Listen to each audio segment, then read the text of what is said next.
Hey, this is Mike, Satyr42 Vinyl, and I'm going to do another video. This is a video that's going to be about all of my rare hair metal that I have in my collection. Some of the albums that I'm going to show are not incredibly rare or expensive, but they aren't in the bins frequently, I would say. There are certain albums from the 80s, original presses, that I consistently see here in North Carolina at some of the record stores that I frequent here. But these are ones that I don't see very often, and some of them, the only time I've seen them, I bought them. This is more rare hair for the Charlotte, North Carolina area. And of course, records can come in and out when I'm not at the stores. Of course, I might have missed these. I just want to kind of show off some of the original presses that I have of some stuff from the 80s. And I'm going to go in year order. There's a lot of records here, so this might be multiple videos that I'm just going to show because I like to play songs and stuff as well. That makes my videos a little bit longer. The first record I'm going to show is from 1984, and this is a band from Finland, not from the United States. The original press for this album I tend not to see very frequently, and that is the Hanoi Rocks, Two Steps from the Move. This is a really good album. Obviously, this is the album that was out or coming out when the accident happened with the drummer Razzle and Motley Crue's singer Vincent. They got into a car accident after going out to get alcohol. Razzle had a bunch of bottles of alcohol on his lap, and not only did the car accident help take his life, but those shards of glass as well, I believe, were part of the cause of his death. Pretty awful situation there, but that really made this album go nowhere because they weren't able to promote it. The band got really depressed from what happened, and they didn't replace Razzle or really promote this album at all. Really cool band. These guys still have that kind of glam rock sound. They're kind of in between still. They're very early hair metal, and they had the look, of course, as you can tell. And Guns N' Roses' Axl, Welcome to the Jungle, was taken from some lyrics from this album, I believe. And Underwater World, I believe, was the song that he took Welcome to the Jungle, or took inspiration for that song from. And yeah, this is a great album. I have the original press on Epic Records, and I have the inner sleeve as well. Yeah, great album. Highly recommended. I don't see that one very frequently, the original press. It's not that expensive, and also what's cool about mine is it is the promo, which is nice. That means it's probably an early press, something that, or at least this cover was one of the first ones potentially off the press. It depends on when they put the foil stamp on there. They could put that on there at the end of the run, but I think that a lot of people believe that these promos are the earliest of the presses that came out of the factories. Anyway, great album. Lots of really good songs on here. Cover of Up Around the Bend. That was probably a mistake to make that the first song, side one. I'm not a big fan of putting cover songs too early in the track listing. If you're going to do a cover, end of side one is a really good spot, or even end of side two, or maybe somewhere in the middle of side two. I think you should put all your original stuff up front, represent the band, who the band is, not their cover songs that they could do. Yeah, really good songs on here. Great album. On the subway underground, it gets a little rough. This ain't no title of love. Hurricanes running through my veins. I know that you're lost and alone. And I feel no pain in my sea of grains. In my underwater world.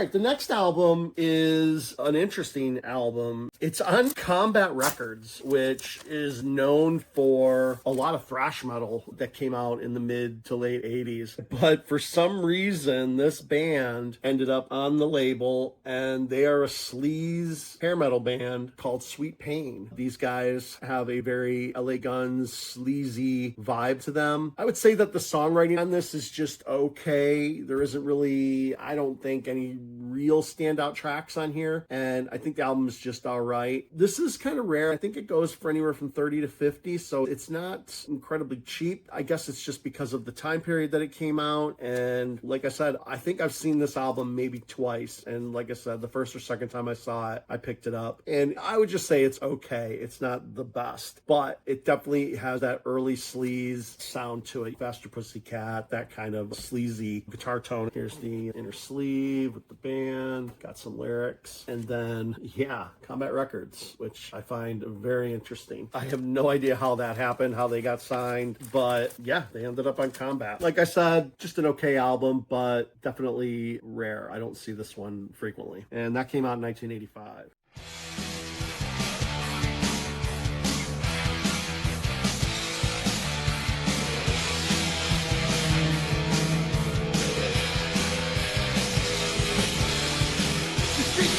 There's a party going on, yeah. 'Cause on any night you can find us hanging out there. Well, this place gets going and it's such a trip. There's a purple-haired girl hanging out on the strip. I got my girl for the night, and she ain't gonna put up the fight, 'cause we're back in L.A. Back in L.A. Back in L.A. Back in L.A. Hollywood kings and Hollywood straight out. Here's another early hair metal band that was out in the early 80s. These guys actually were on I believe they were on one of the Metal Massacre compilations on Metal Blade. And this is their third album. And this one, I see their first two albums quite often on vinyl, but this one I actually ordered on Discogs. And this is Black and Blue. This is nasty. This is pretty good. This is definitely more hair metal in the style. And I think their earlier stuff, the first couple albums, are really hard rock, kind of like in that, maybe that Helix type style, Crocus, more just hard rock, borderline metal-ish, and less poppy. They have some of the songs. There's a couple hit songs or singles, like ballads, on one or both of the early albums. But I think this album in particular kind of really leans into that hair metal style. And yeah, this came out in 1986. So this is about 3 years after Twisted Sister and Quiet Riot. So we're really getting into early Rat days and things like that. I think these guys are kind of taking influence of what's taken off in the scene, and they're kind of following the lead of some of those other bands, singing more about sex and rock and roll. And this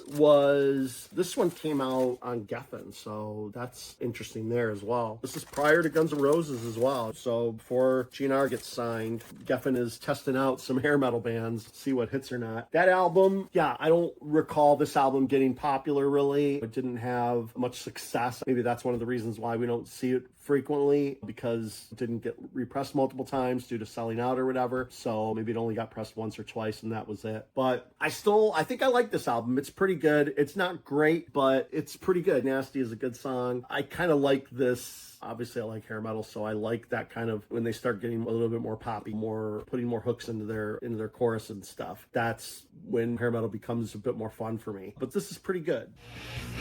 Listen to my mama. I didn't run for the hills.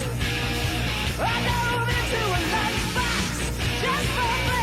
She's a go-getter. She's a red clover. She's gonna take me to outer space. Baby, you better pay. Oh! Ooh! She likes the nasty, nasty. And baby, I'm ready to play. 24 hours a day.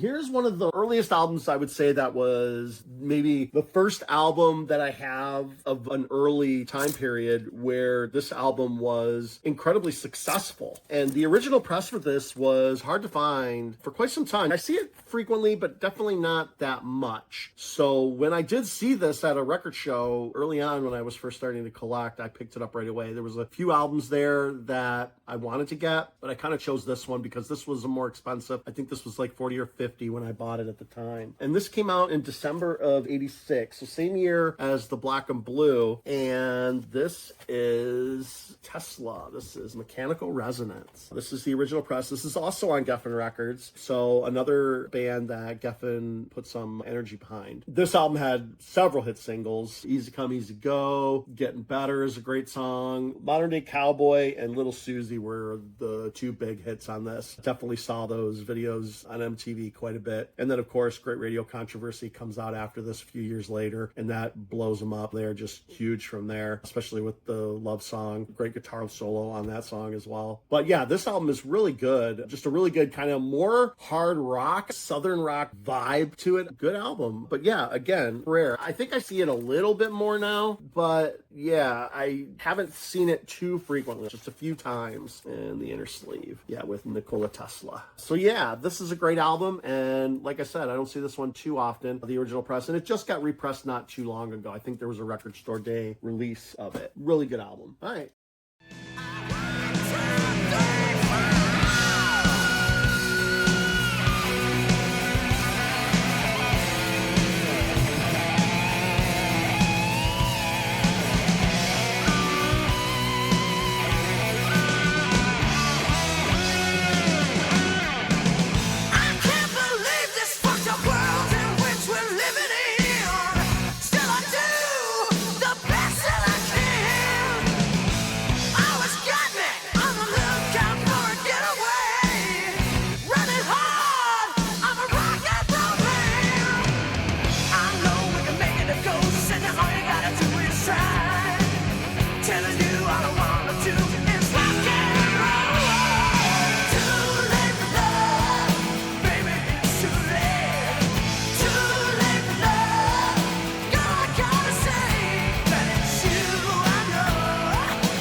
Still early days here, but we're hitting summer of 87 now. And there's obviously albums that I have that were bigger, more popular, like the Twisted Sister, Quiet Riot, things like that. I'm not doing the history of hair metal here, but I just want to kind of show some of the more rare albums that I have, the ones that I don't see, like I said, that frequently at the stores. And this one came out July 87, and this is Faster Pussycat. This is their first self-titled album. I don't see this album that often in the wild. This one I might see maybe the most frequently, but still, it's like the Rat albums. I used to see those all the time at the stores. There was always a copy of one of those first 3 or 4 Rat albums up to dance at the stores, and now I don't even see those as much. But yeah, this album, Faster Pussycat, I know this kind of goes up and down in price based on if people can find it or not. But yeah, this is obviously Tammy Down's band, and Don't Change That Song and Bathroom Wall are on this. Those are both, I think they got signed from Don't Change That Song, and Bathroom Wall is just such a catchy song, such a great song. And Cat House, of course, is all about the scene at the time. 87 is when hair is starting to be really popular, so bands like Faster Pussycat are doing really well at this point. And yeah, this one came out on Elektra, so that's an original press as well. Yeah, really good album. Again, I don't see that one too often anymore at the stores.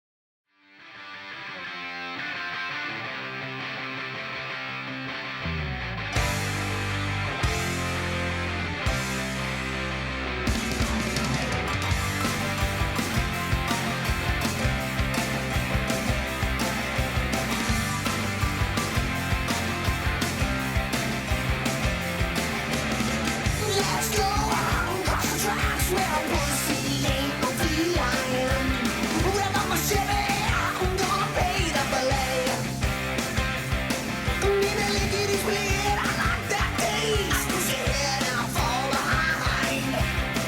such a good time, I just wanna stay.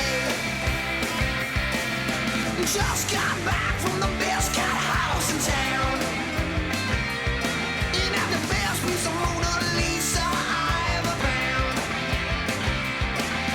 And now I'm going back to the best cat house in town to get some more of that cheap little tramp right by now.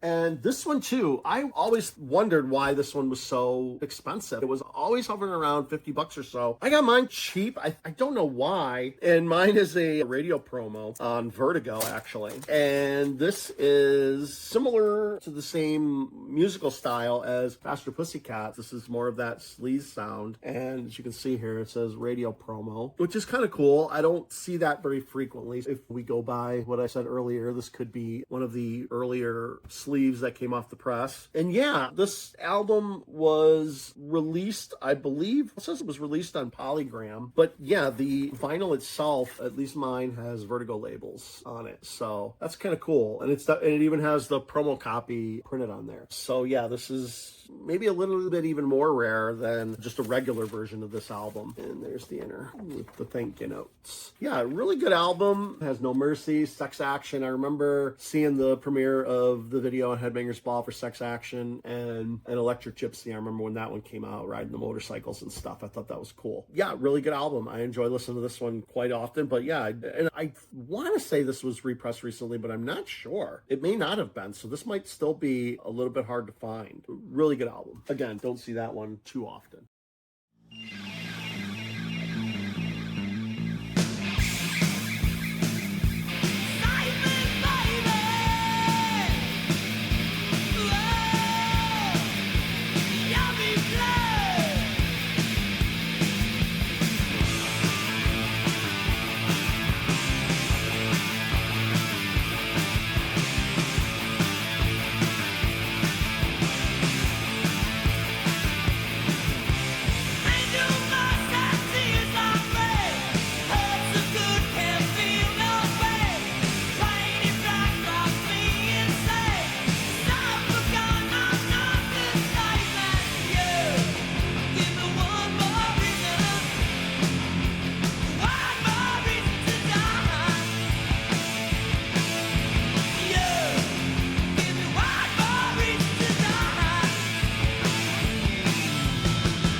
One, I'm pretty sure I've only seen this the one time that I bought it. I thought maybe this album was a bit more expensive than it actually is. I think you can still get this for a decent price. We're into February of '88 now, and when this album came out and the single for the first single on the album, I thought was pretty cool. I enjoyed it. I didn't buy the album at the time, but then when the ballad came out for this, Close My Eyes Forever, that's when this album just exploded. You couldn't turn on the radio and not hear this song at least once a day. That song was just on heavy rotation, at least in Detroit around this time in '88. So this album, yeah, I don't see this very frequently at all. I think it was repressed maybe in the 2010s, and I don't know that there's been a repress since. Obviously, this is Lita Ford Ford, the Lita album. This is her third solo album after leaving the Runaways and kind of having a break, and then kind of coming back with she worked with, what's that guy's name, Merriweather, the bassist, and yeah, didn't really have much success with him, but then she got with Mike Chapman, and Mike Chapman, of course, Susie Quattro days, that Mike Chapman, and then as well Pat Benatar, he worked with her as well. So he's kind of been part of the success of several female artists over the years, and then this album as well blew up. And of course Ozzy did the duet with her on this song, which on Close My Eyes Forever, which was pretty cool. Yeah, I like this album. It's got some pretty cool songs on it. Back to the Cave is on here. Again, another original press that I have that I got really lucky. I don't think I paid that much for this either when I bought it. I just got lucky. Yeah, really cool album. Really fun to listen to.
All right, now we're getting into some of the lesser known bands. Obviously, in the hair metal scene, us being fans, they're not lesser known, but I think you can say Poison, Bon Jovi, a bunch of other bands like that, to Motley Crue, to a normal person, and they'll know the band you're talking about. But if you mention this band to somebody, they're going to be like, who? What? I've never heard of that band. And this is the first self-titled album from Lillian Axe. Again, this is also a promo. I got kind of lucky with a lot of promos. Yeah, this album has the song Dream of a Lifetime on it. These guys are fantastic. This album and the next album of theirs, their first and second albums, are really good. Very solid, all the way through, good songs. I could recommend this one. I would definitely recommend the other one more, and I think that one is more expensive. It's harder to find, and I don't think either one of these, I'm not 100%, but I don't think they've been repressed, or the represses are out of print as well. So yeah, this one has some great songs on it. Once in a Lifetime, of course, was the hit single. Misery Loves Company is really good on there as well. I love that song. I think that's a really great song. Yeah, another one that I do not see very often at the stores. This one was out on MCA and did not have an inner sleeve. But yeah, I remember seeing the video on MTV and Headbangers Ball, enjoying it, and yeah, really cool.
1988. There's going to be a lot from 1988, but 1989 has the most. I have the most albums, original presses from 1989. It had to have been the biggest year for the hair metal scene. But this album, yeah, I don't see this too frequently, but this album is incredibly inexpensive. I think you can get this album for $15 or so. And this is the Smash Gladys album, Social Intercourse. Yeah, this is the singer Sally Cato doing the vocals for this. This is the second female artist or female-led band from the hair scene. There weren't really enough of them, I think. There's these guys, Lita, Femme Fatale, Vixen are just the ones that are coming to the top of my head. I think it would have been a cool scene if more female artists got picked up and were in the scene. It would have made it a bit more interesting. But anyway, Social Intercourse, this is really good. Yeah, this song has 17 Going On Crazy, which is a great song. I like this album. I think it's really good. I think it's underappreciated, underrated, but just, of course, because of its value it's not very expensive. And it's usually available for sale on Discogs. And I've seen this one a few times at the stores, but still, not all the time. It's not like it's always available. I can always open up and say,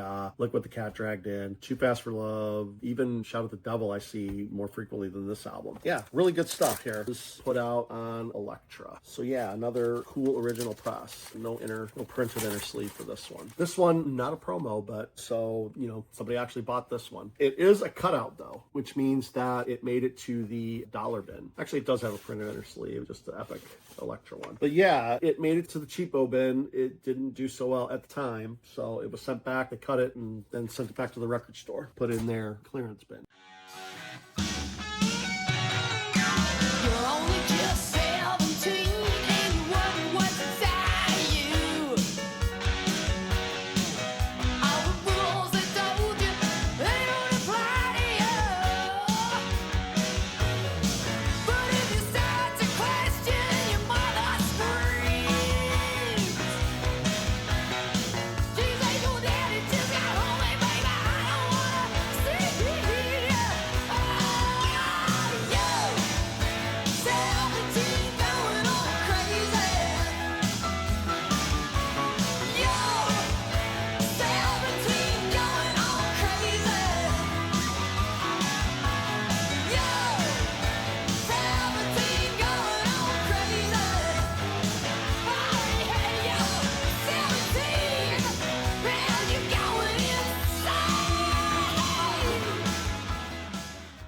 Here's another one. This guy put out a couple albums in the 80s, and this was the first one. This is after he was in Kiss, and that didn't kind of work out. He went off and did his own thing and did the Vinnie Vincent Invasion. This is All Systems Go. This is their second album I'm showing here. So yeah, this is All Systems Go. This is with Mark Slaughter. So this is the one that I don't see as frequently. The self-titled first album, I see that a bit more often, and it's pretty inexpensive. It's not that hard to find, and it's usually $20 or so or less. It's not too expensive. But this one with Mark Slaughter singing on it, this one is a little bit harder to find. I think more people hang on to this one when they have it, because I believe, in my opinion, it's the superior album. And yeah, I just think this one is just a little bit harder to find. This has Dana Strum doing the bass on it as well. So he recruited a couple new people for this version of the band. And the version that I have, and yeah, here's the inner lyrics. And the version that I have looks like it was sold at the Record Theater for $9.48. That sticker was on it when I bought it. I believe this had Shrink at the time, and this is a Chrysalis release. First one on that label. I don't think there was too many bands on Chrysalis, at least not that I have, that I would put in the rare hair category. But yeah, this is a good album. It has a lot of good songs, and obviously it has Mark Slaughter singing, who later on would be in the band Slaughter, of course. The far more successful band than he would have been if he had stuck with Vinnie Vincent, for sure.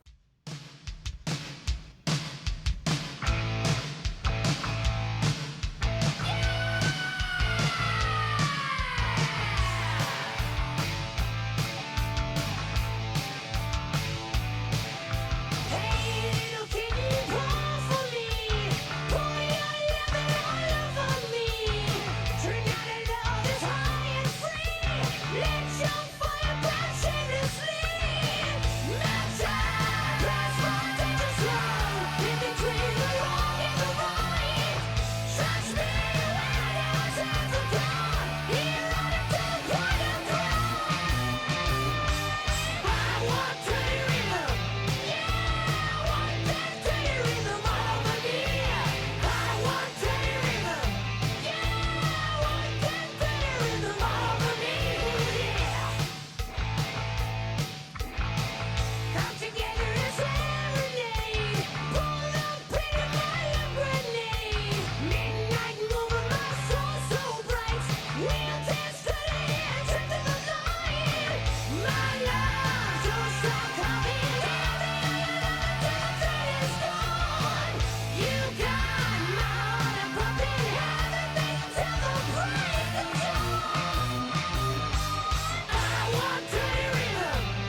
Now, this one I see more frequently, and I think maybe it's because it was repressed, and the repress is fairly easy to find on music on vinyl. But yeah, this original press of this album, it's still, I wouldn't say it's expensive, but it's not cheap. And this is the Britny Fox self-titled. When I see this, I see it for 30, 35, 40 sometimes for whatever reason. And yeah, these guys did the right thing. They did a Slade cover and Goodbye to Jane, but they put it way at the end here in side 2. That's the smart thing to do. This album, of course, had Girl School. I remember seeing that video, and I remember thinking, oh man, these guys sound a lot like Cinderella. And of course, Dizzy was in Cinderella. His vocal style was incredibly similar to Tom Kiefer, and even the sound of the band. They had that bluesy rock sound, borrowed from Aerosmith in a way. But yeah, they did Girl School, Long Way to Love, which was a great song, and then Goodbye to Jane, I think is also, it's a good cover. They took the Quiet Riot route and were like, maybe we can do a Slade song and be successful. Yeah, these guys were signed to Columbia. This is the inner with their thank you notes and some lyrics and the record. Yeah, Columbia Records.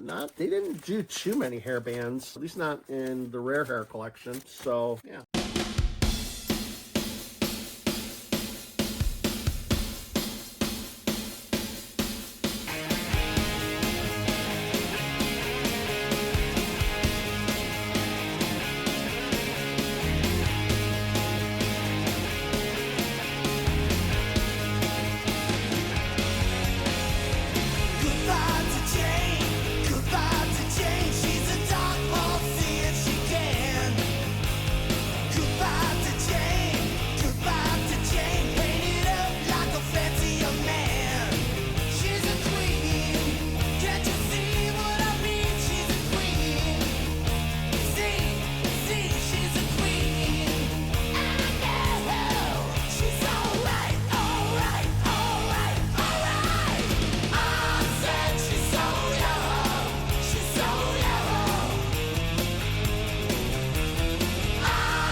Speaking of Cinderella, their first album, Night Songs, I can find that all the time. That's pretty common to find. But this album, for whatever reason, this is their second album. This is Long Cold Winter. This one is a bit harder to find an original press of. It was repressed not too long ago, or kind of early days of music on vinyl. And so that one's available, and I think it was repressed again. Represses are available. Mine is a club press, a BMG club press, which is a little bit unique. But yeah, I don't see this one pretty much ever. I've only seen it in the bins. I've only seen it maybe a couple times. And I actually had a repress of this at the time that I bought this one. I just wanted an original. And I don't believe it was that expensive. There's the inner. Yeah, these guys were doing stadium tours on this album. They blew up. They got pretty big. Played Joe Louis and all that stuff. They were now no longer an opening band when they put this album out. These guys were headliners. Yeah, this is on Mercury. Yeah, really good stuff. I like this album. I am not a huge fan of the ballad.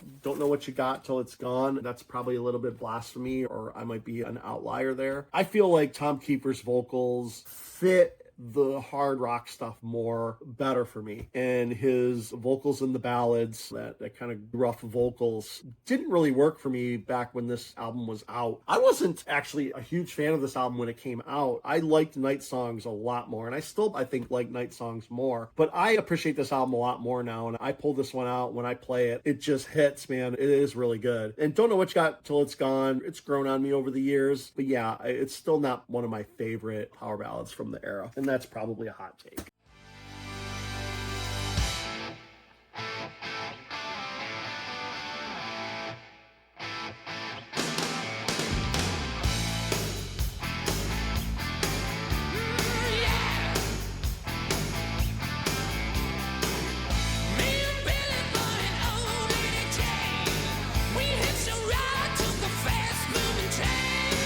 Got to the top with our heads spinning round.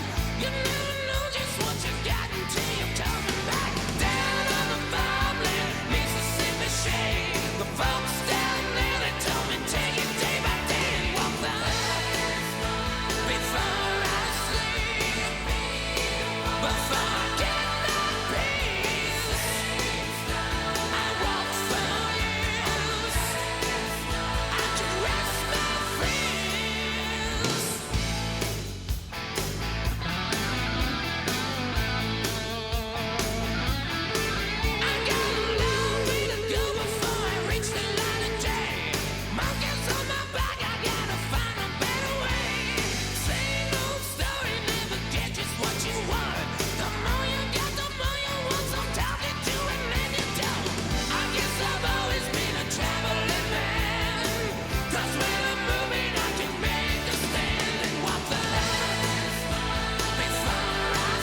All right, here's a rare one. Another one from 1988. We're in August now. This band, I don't even think that this album had a hit single, honestly. I don't recall seeing their video. I don't recall back when this album came out being on MTV very frequently, if at all. And it's a good record. I like it. And I have both of the albums, their first two albums in this list. And this is Dirty Looks. This is Cool from the Wire. Very kind of AC/DC in that hard rock kind of vein. It's a touch of sleaze. They're not very clean sounding, but really great album. Just really good hard rock stuff here. This band is almost not hair metal, more hard rock, but I think it still fits. And it's a good album. I like both of these albums, actually. This one and Turn of the Screw, which I'll show in a little bit. But this one, yeah, has some really good songs on it. Fun album. If you like the AC/DC style of hair metal, that sort of raw kind of sound, just in more of that hard rock vein, these guys are going to scratch that itch for sure. Here's the inner sleeve, the lyrics. And this one was out on Atlantic Records. So another original press, early press. And again, I got a promo and a cutout. So somehow this promo ended up in the cutout bin as well.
All right, this one I know was a radio promo because I got this at a record store in Michigan, and I believe the radio station had their call letters written right on the album cover, and I was able to use a trick that I saw online where you can use those dry erase markers to take off marker marks off of a record, as long as the record cover has that really thin plastic film to make the cover shiny. As long as it's one of those and it's not straight cardboard, you should be able to use that trick. So yeah, this was a promo as well. And this band, this was pretty much their only album that had any type of success, and they were not that big. They had, I believe, the song No Easy Way Out from Roxx Gang. No Easy Way Out was their hit single, but yeah, these guys probably did opening gigs and maybe some club headlining, but they didn't really hit very big. So yeah, I've maybe seen this album twice in the wild. The first time I saw it, I was like, whoa, I need to buy this. Even though it had the WDET written on it, has the Play It and Say It sticker, another promo, which is kind of cool. And I wasn't looking for promos. I just buy what's available. So I'm just getting lucky, if you would say. I don't know. Some people think promos are cool. Some people don't. But yeah, Roxx Gang, really cool. These guys really leaned into the glam as far as their look, for sure. And yeah, ended up in the cutout bin as well. Another cutout. These guys were on, what is this, Virgin? Yeah, Virgin Records. Maybe Virgin didn't know how to promote hair, because I don't think there's too many albums that I have on Virgin in the hair metal category. But yeah, Roxx Gang, this is a good album. A bit sleazy. Sex, drugs, and rock and roll here for sure. Lots of sex, this one. But yeah, great album. It's a fun album. Things you've never done before, of course, for that title.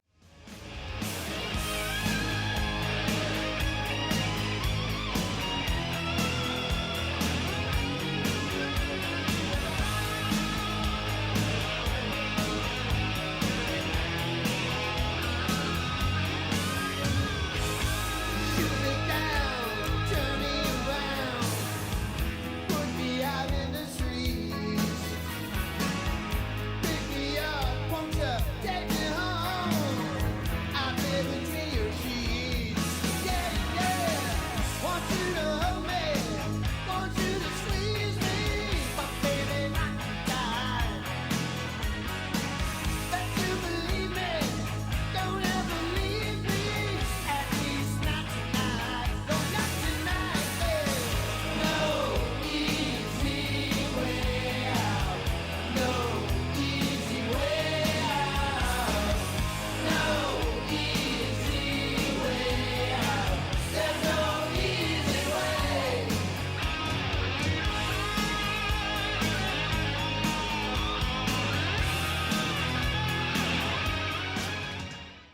right, this one I've only seen a couple times, and another 1988 release. We're getting into the fall now. This is September. I've seen this a couple times, but the one time that I saw it in Michigan when I actually bought this one, it was the first time I had seen it, and then it had been a really long time before I had seen it again. This is Jetboy, Feel the Shake. This is their first album. These guys had been in the scene a lot longer than a lot of these other bands, but they just didn't get signed. I think Feel the Shake was the song that finally hit for them. I remember the single on MTV. I remember seeing the video, and I always thought the guy with the mohawk didn't necessarily fit the hair metal look. So these guys stood out for that reason, but definitely the music, especially this album. This album is probably way more poppy than you think. There's some songs on here like Hard Climb is a Poison song. Literally, it sounds like a Poison song to me. So it has that, I think Poison actually based Ride the Wind off that song. It kind of has a similar chorus to it, a similar melody. But yeah, this is a good album. It's really more poppy. I have the other album too, Damnation, I think it's called. And that album is a bit more raw sounding, a bit more hard rock. But this one is definitely hair metal. Feel the Shake is like a oddball song on this album because it's the only song I think that sounds like that on the album. The rest of them are a lot of the songs on here are very poppy sounding, very pop oriented, super catchy, sing-along, anthemic lyrics, choruses. But yeah, really good stuff. It took a while for these guys to get signed. Like I said, they were in the scene quite a bit at the time, and they're sharing a label with Lillian Axe and MCA. But yeah, this was the only album I think that was successful for them. The second album, Damnation, I didn't even know they put out a second album, honestly. And again, got me a promo.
We are still at the end of 1988, and this album's been repressed, of course, but obviously the other albums from this band I see in the bins a lot more frequently still, even to this day. But this one, I don't see it as much. It's out there, and I see it maybe more frequently than a lot of these albums, but Bon Jovi New Jersey, the original press, don't see this one as frequently in the bins here in North Carolina. Maybe he's just popular and people just are not, or they're hanging on to it, they're not selling it. This album is definitely, there's a lot of music on one album. This is almost 60 minutes worth of music, so you got to get a clean copy if you want it to sound good. There are some other albums that I have where there's almost 60 minutes, 30 minutes each side, and the grooves are so tight that if your album is dirty at all or has a pop in it or scratches or whatever, or hairlines, tend to hear that a little bit more easily, I think, on an album like this. But still, this is a good album. I enjoy it. It definitely has more of a Springsteen vibe than even the previous stuff. This is leaning definitely more into that sound and that area of rock music than I think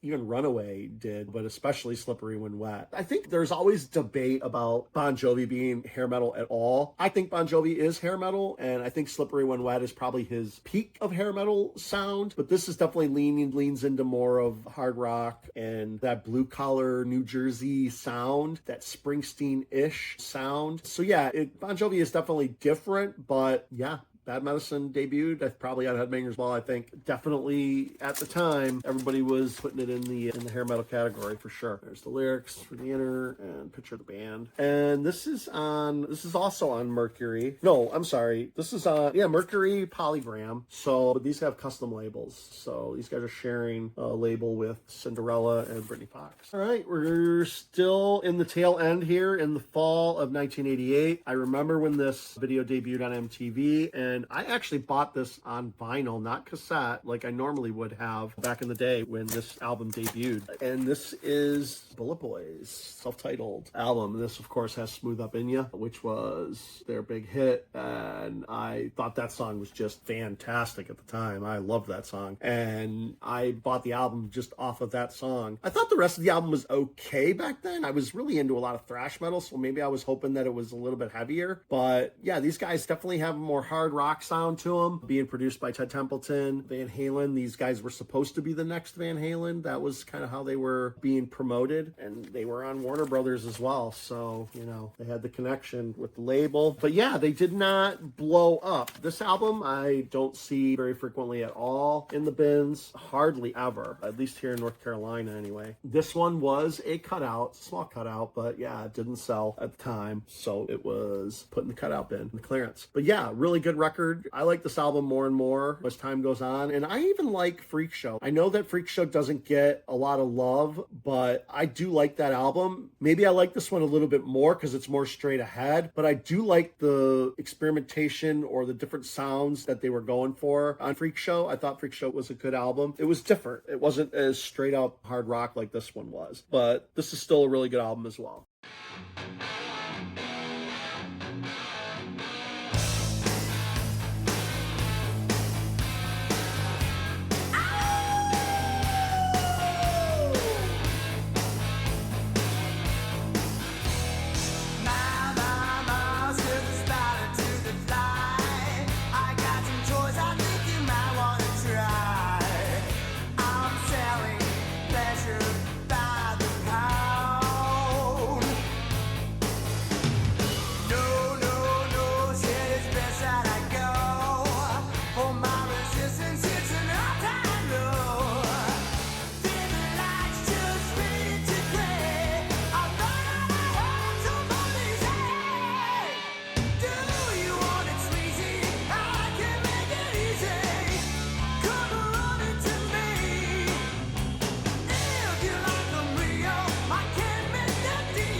A few more from 1988 coming up. This one recently got repressed. You can find the repress, but the original press for the Kicks album, Blow My Fuse, this one's a little bit harder to find still. Even today, I don't see it that frequently. This album is fantastic. Every song on here is really good. This is like, yeah, really fantastic. Another Atlantic release for these guys. These guys had a lot of albums out prior to this. This is their, let's say, fourth album. So yeah, this is their fourth album, and they finally hit, obviously, Don't Close My Eyes Forever. Don't Close Your Eyes was the huge hit on this one, but Blow My Fuse, Cold Blood was the other hit single on here that was really big. This album did really well, but I think it did much better on cassette in 1988 than it did on vinyl. So I think that's why, I don't know if, I would assume that cassettes were being way more mass produced than the vinyl records in 1988, especially the tail end of 1988. So yeah, this one is a little bit harder to find. I don't see it as frequently, but it's a great, fantastic album, of course. And yeah, this is the Atlantic label.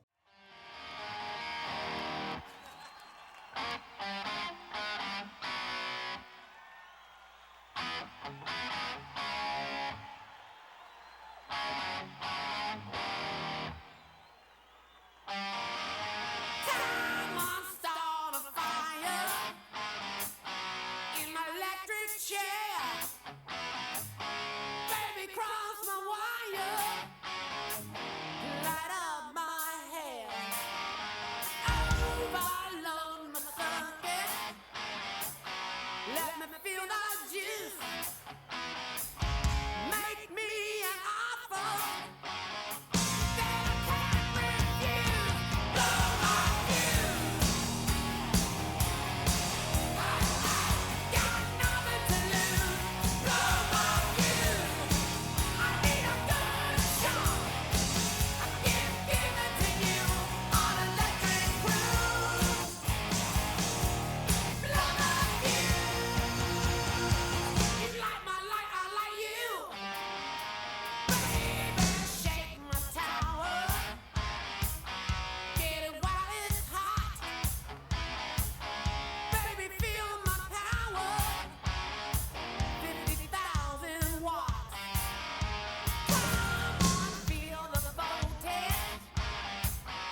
All right, here we go. Still 1988. This is September 88 still as well. September 88, man. The fall of 88 had a lot of good records that came out. And this one, I see this one in the bins often enough. It's probably not as rare as some of these other ones, but I still want to showcase the Vixen album. I like this album. Self-titled. This one, Richard Marx helped them out with Edge of a Broken Heart, which was their big single, but there's some really good songs on here like I Want You to Rock Me, I Love. Crying is really good. Yeah, really good stuff here. Side one has the hits. And this album did pretty well. These ladies did I think a great job putting this album out, and I really enjoy it. I just like showing off this album sometimes. Yeah, this is a EMI. This is the first album I think on EMI. But yeah, this album, I think you can find this one pretty easily. I don't think it's too expensive.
All right, we're getting into November. We're still in the fall. We're getting into kind of the winter now of 88. And this is another band that has a female artist as the lead singer. And this is the Femme Fatale album. This album I do not see hardly ever. This is Lorraine Lewis doing the vocals on here. This is reminds me more of a Pat Benatar type sound to me. Definitely more pop rock than hair metal. But there are some really good songs on here. Waiting for the Big One and Falling In and Out of Love are both fantastic songs. But this album has that sound of more of a late 70s pop rock kind of sound to it. It's definitely not as heavy as some of the other albums of the era. I think the Vixen album is heavier as well. And these guys are also sharing a label, MCA, with Lillian Axe. So yeah, but I like Femme Fatale. I think they're really good. And this album, I never see this album in the bins. I might have seen it the one time I saw it, I bought it, and I might have seen it one or two other times, and that was it. This is not a promo. Somebody bought this album, took really great care of it. Femme Fatale, great album. Don't see this one very often.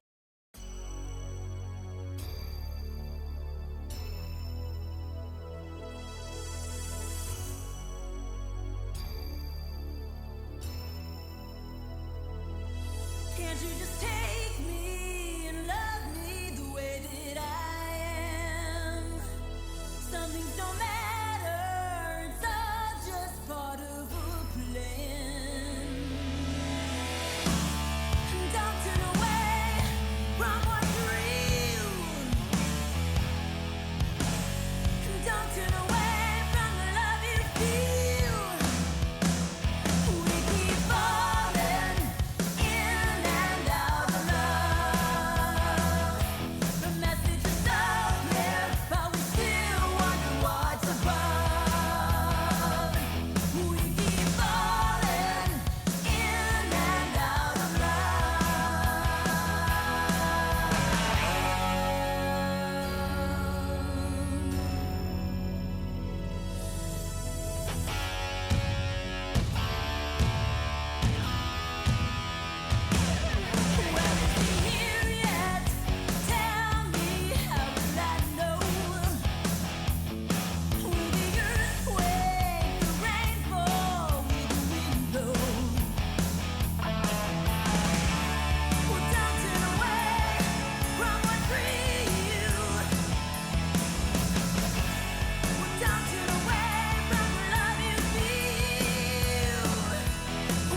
and we're in December 88. This band is one of the few, if maybe one of the only, hair metal bands that made it out of Detroit. And this is Seduce. This is Too Much Ain't Enough. This has the song Crash Landing on it, but side one on this album is fantastic. Actually, both sides are great. Anytime Replace is a great song. Watchin' is really good, and Crash Landing is an excellent song. I remember hearing and watching the video for Crash Landing and thinking, oh, that's so cool that Seduce made it to MTV, made it on Headbangers Ball out of Detroit, because there wasn't too many bands or really any bands that I can think of off the top of my head that came out of the hair metal scene that were really successful. I think Seduce might have been the most successful out of Detroit. Anyway, fantastic album. I really like this. This is the album that they were promoting in Decline of the Western Civilization Part 2, the metal years. Driving around, they were actually driving around Detroit in that movie. This just came with the one-sided inner sleeve, and they were on IRS Records, which I think this is the only band that I have in here that was on IRS. But yeah, I can recommend this album, and it's again another promo that I got, not a cutout though, just a promo. And yeah, I could highly recommend this album just for side one alone. All the songs on side one are great, and then side two starts with Crash Landing, so you get, and I think the whole album is really good actually. So yeah, I can recommend this. I think they did a good job with this album. It just didn't hit for some reason. Crash Landing wasn't a big enough hit. Maybe they should have done Anytime Replace and Watchin', because those two songs are really great. I think that if they had an opportunity to put out more singles and get promoted better, this album would have done a lot better, I think. But yeah, it's the way it is.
I'm going to stop there. The next set of albums are for 1989, which there's just a ton of albums, probably as many albums as I've already shown, just from 1989 alone. Very big year for hair metal. Just based on my collection, I would think that 89 was probably the biggest year for hair metal by far. As far as the amount of releases, it was just going nuts. And all these bands, a lot of these bands that had albums out in 88, especially towards the end of 88, toured all the way through 89. So they were picking up bands, doing lots of tours. Lots of these other bands did opening slots, and there was a lot of success in the late 80s and 88, 89 for the hair metal scene. All right, that's part one of my rare hair and showing off some of these albums, and I hope you enjoyed that, and thanks for watching. Subscribe, comment, and tell me about some other rare hair that I missed through 1988. All right, thanks. Bye.